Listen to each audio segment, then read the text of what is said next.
So I was actually confused about what I should talk about here, because this is a marketing conference and I don't see myself as a marketeer, but I guess I must be one, a distributed autonomous agent of infinite consciousness.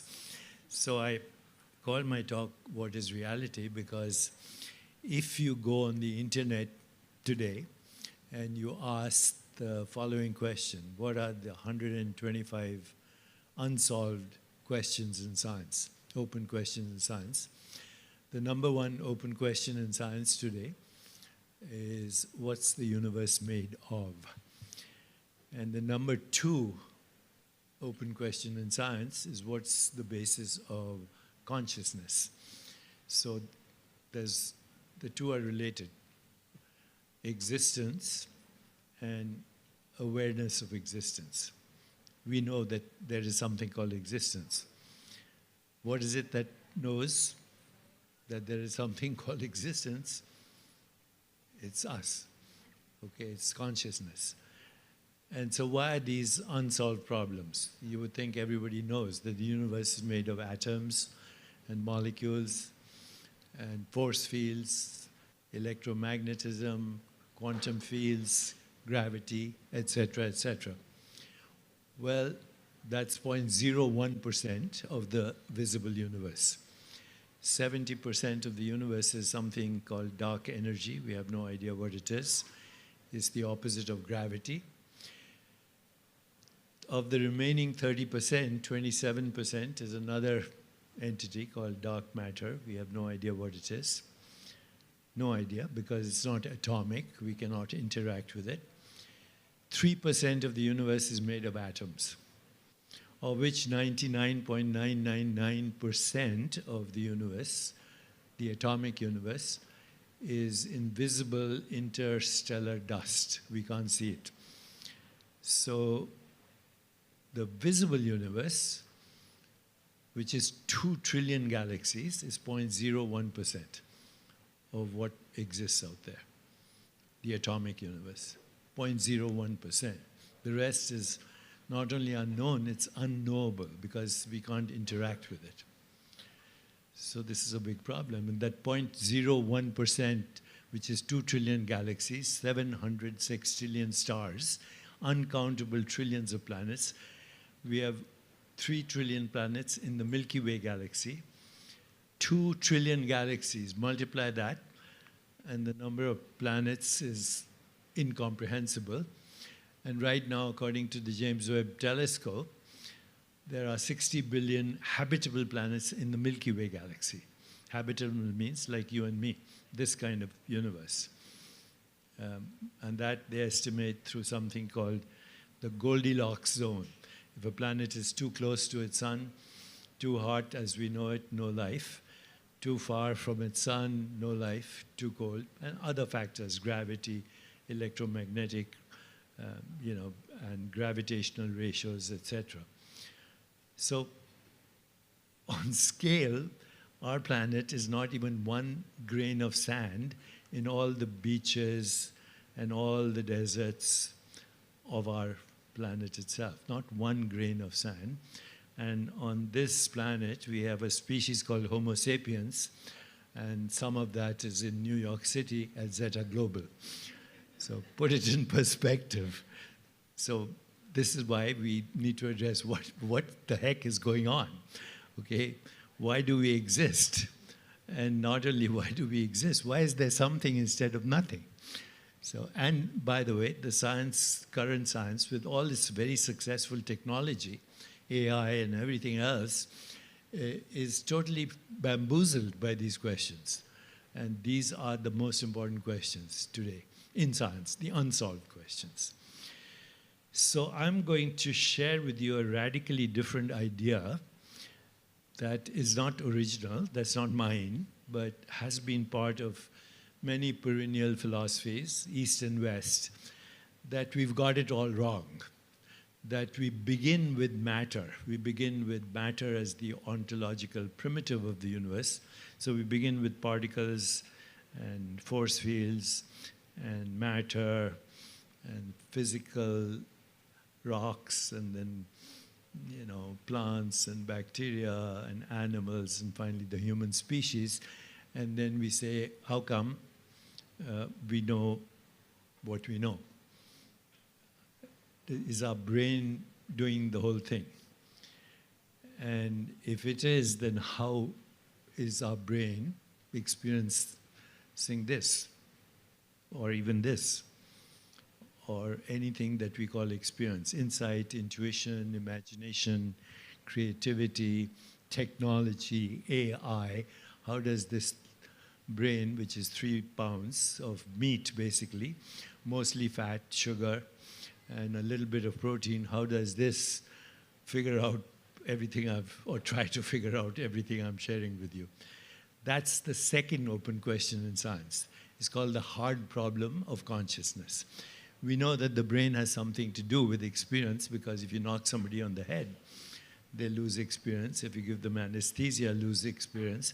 If they're dead, obviously there's no experience. But then we can't figure out if the brain is producing the experience or if the brain is recording the experience. That's called the hard problem of consciousness. So right now you're listening to me, there's no sound in your brain. You're looking at me, there's no picture of me in your brain. What's inside your brain? Electrochemistry. Okay, carbon, hydrogen, oxygen, nitrogen, electricity. How does that experience this? That's called the hard. That's the second open question in science.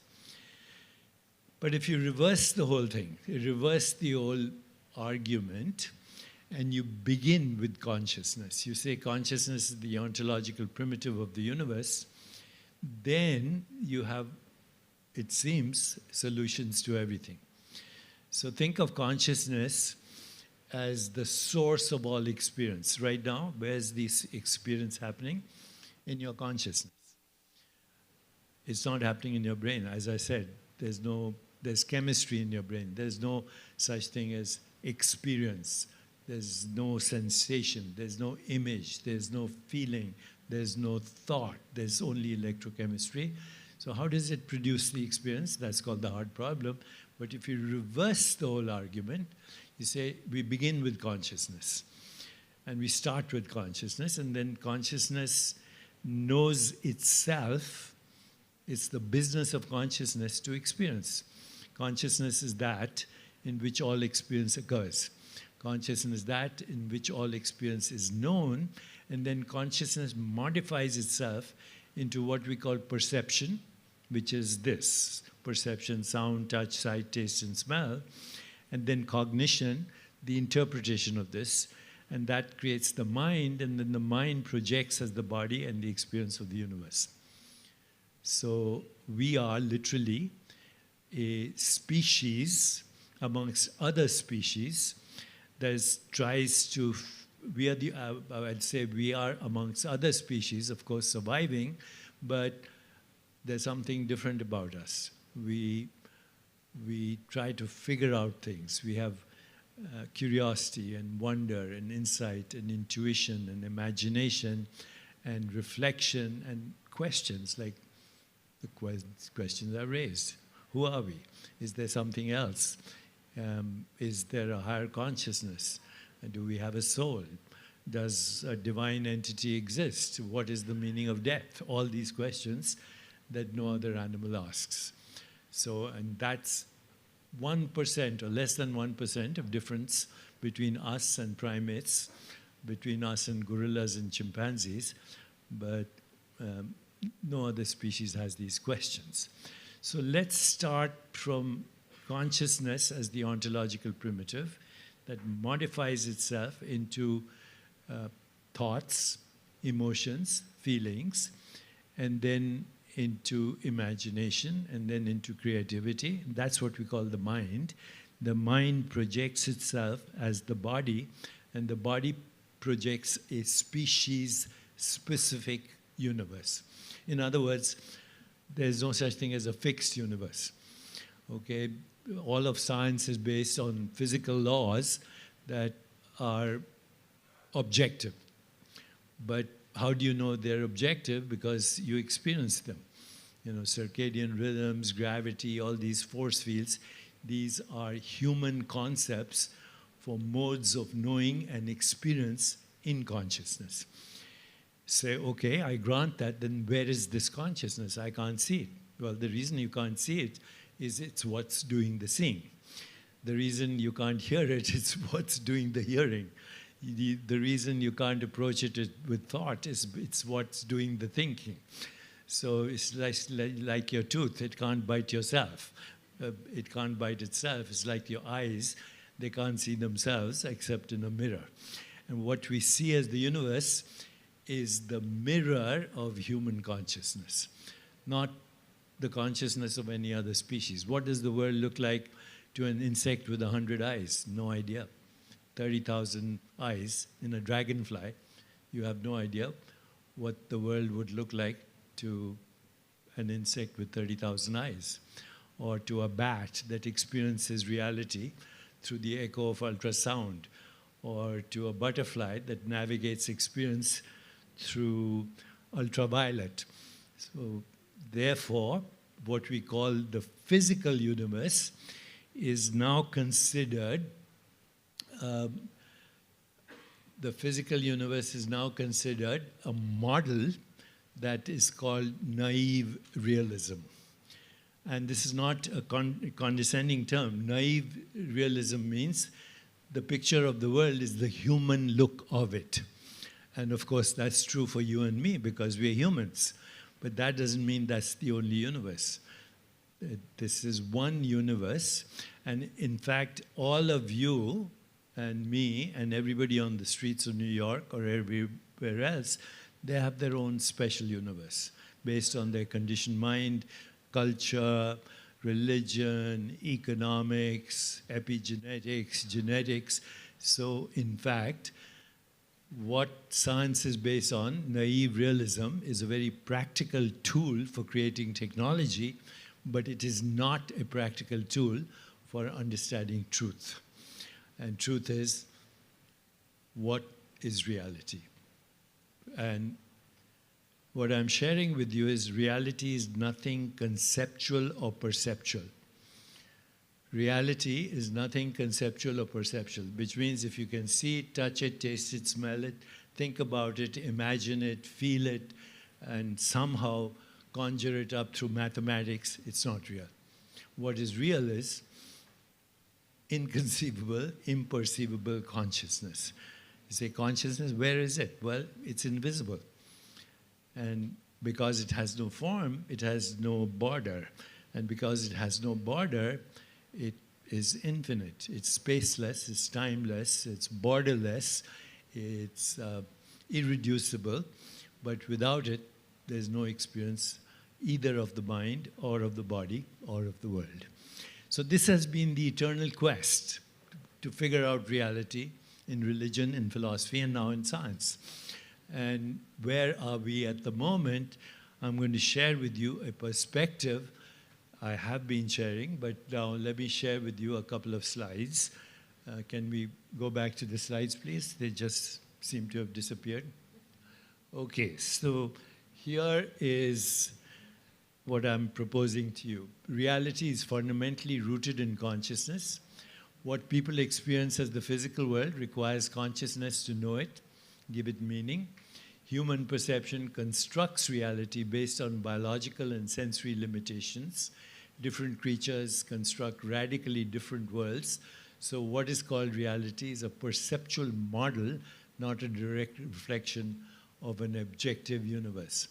All experiences, thoughts, stories about reality, including matter, mind, body, even scientific descriptions, are mental constructs within consciousness, not external self-existing entities. And the quest of human beings, after all the wonderful exits you've made as entrepreneurs, there's another exit called death. And so the quest for all human consciousness has been, what do we experience when we awaken, when we recognize the difference between perceived, which is changing constructed reality, and fundamental, formless, foundational reality. What do we experience when we experience the source of all experience?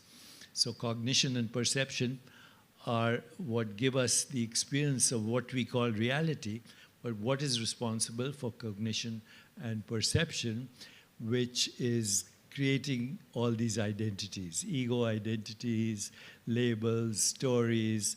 And so the great traditions have said that everyday reality is a lucid dream where everything experienced is an expression of consciousness, and the deepest truth is awareness itself, which is the unchanging background of all experience. Just like if you're looking at a movie on a screen, on a television screen, then the screen is the unchanging background, and everything else is actually perceptual activity as a metaphor. So what is it, that fundamental, unchanging, infinite consciousness, and what happens when we awaken to it? Before we go there. So to conclude, the world, the body and mind are not containers of consciousness. They're experiences in consciousness, and the universe itself is a human construct based on modes of knowing and experience. And while science offers useful narratives to make sense of virtual reality, these narratives are still stories within consciousness, not truths about reality. So at its core, reality is infinite, formless presence, which when directly experienced, reveals that the divine or ultimate reality is impossible to avoid. So before I show you the next slide, I just want to try a little experiment with all of you. So far, have you found this intriguing? A little more enthusiasm, please? Okay, so it's interesting. Now, let me ask you the same question, but don't answer it. Okay, same question, don't answer it till I raise my hand. Agreed? So, have you found this so far interesting?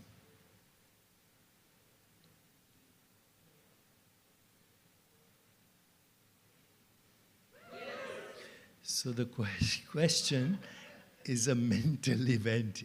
The question is an experience. The answer is also a mental event. It's an experience.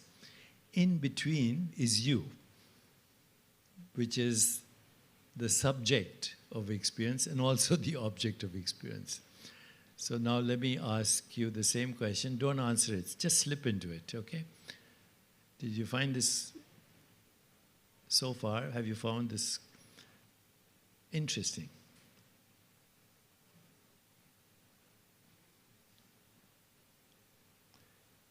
I hope you feel a presence. That presence is you. It's not your mind, which might be thinking, am I going to the party tonight? You know, what's on for lunch? All kinds of things. I wish I'd gone to the bathroom before the lecture. But that's not you. You is the silence between those experiences. Just now between thought, but it could be between perception, it could be between intention, it could be between insight or imagination. There's a gap. Okay, it's like if you're watching a movie which has 26 or 28 frames, you slow down the frames, then you see the movie becomes jerky. And then you actually realize that between every frame, there's a little space. But if the reels are moving very fast, you see a movie, but in reality, each perceptual experience is a frame. Same thing with digital technology. You know, between the on and the off, there's a little gap. And in that gap is everything.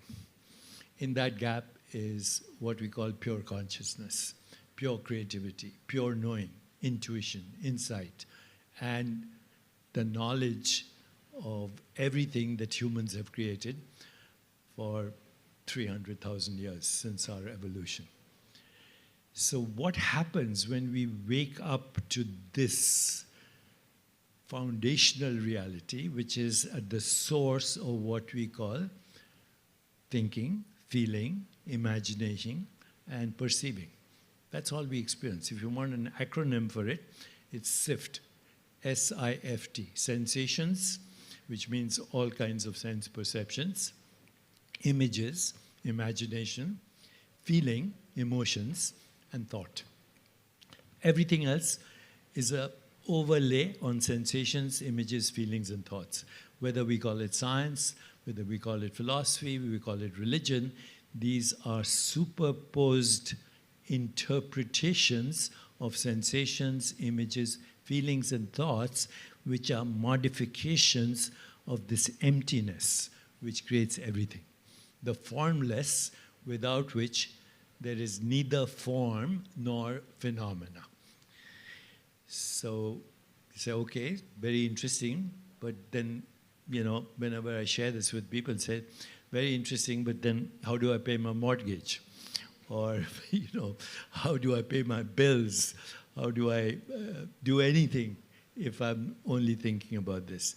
And what I'm sharing with you is, actually, since the source of all experience, this is the source of also infinite creativity.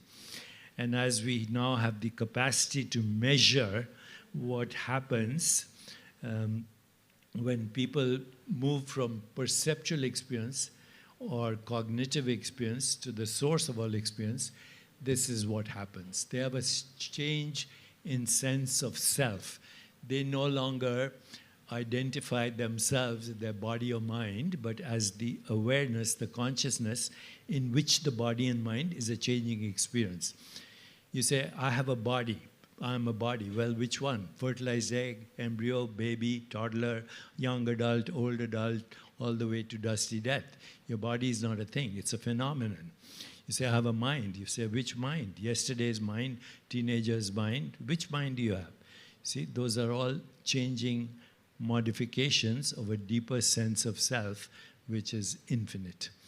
Infinite creativity, infinite knowing. There's a shift in change of emotions from fear and guilt and shame and all the things that create havoc in the world. Depression to what we call a shift towards empathy, feeling what others feel, compassion, joy, equanimity. There's a shift in cognition, which means the mind becomes quieter and more creative, and imagination knows no limitations. There's a shift in perception. You see everything contextually and relationally, because each of us is a context in relationship. And relationship not only with ourselves, but with our families, with our friends, with our communities, with our business, with our country and planet and so forth. There's a shift in memory in that we are no longer victimized by memory, but we use memory for imagination. There's greater intuition and vision for possibilities, creativity, what we call flow and transcendence, a loss of personal agency from me to we to infinity, and a loss of the fear of death. So as I've looked over the years at what people call the religious experience and what people call the spiritual experience, these days it's very fashionable for people to say, I'm spiritual, but I'm not religious. It sounds kind of cool.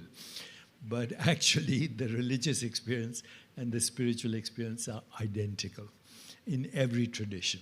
The first is finding your true self, which is not your body, not your mind, but that consciousness in which the body and mind are a changing experience. And that consciousness is infinite, no matter what you call it. Ein Sof, Brahman, the divine, it doesn't matter what the word is. That's the number one spiritual experience. The number two spiritual experience is the spontaneous emergence of what are called Platonic values: truth, goodness, beauty, harmony, love, compassion, joy, equanimity. And the third is the loss of the fear of death, because you see that death happens to changing experiences, but not to the source of those experiences.